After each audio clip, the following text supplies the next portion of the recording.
Chapter 2. The Cowherd. "Oh, wow," Annie said. "These clothes feel so soft. And look, I have a pocket for my secret library card." Jack opened his eyes. Their clothes had magically changed. They no longer wore jeans, t-shirts, and sneakers. Instead, they had on baggy pants, loose shirts, straw shoes, and round hats. Annie's shirt had a pocket in it. Jack saw that his backpack had become a rough cloth sack. Inside were his research book, his notebook, his library card, and the bamboo strip. "Cows," said Annie, looking out the window.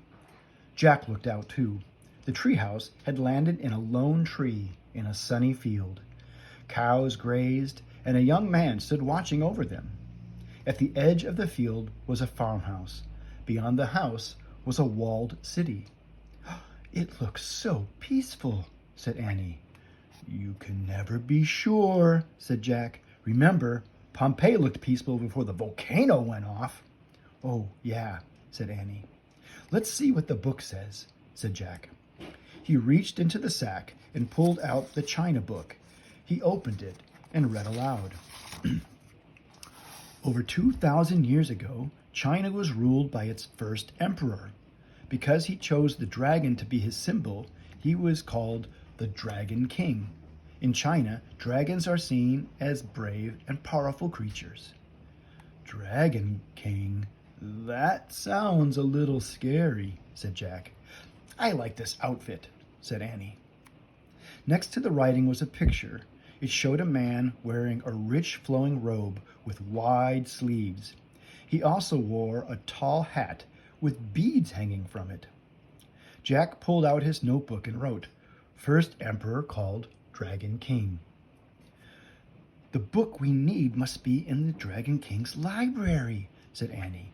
"I bet his palace is that city." Jack looked up.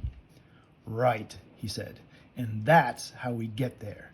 He pointed across the field to a dirt road that led to the walled city. "Good plan," said Annie.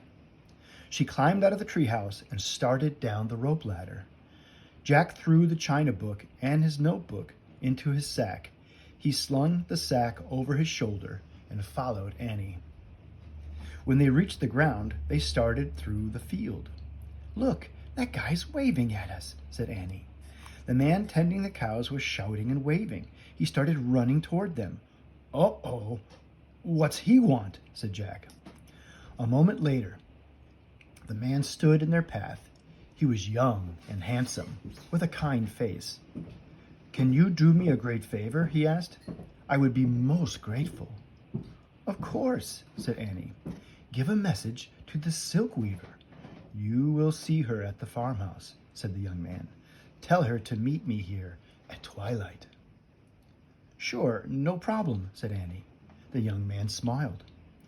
"Thank you," he said. Then he started to leave. "Wait, excuse me," said Jack.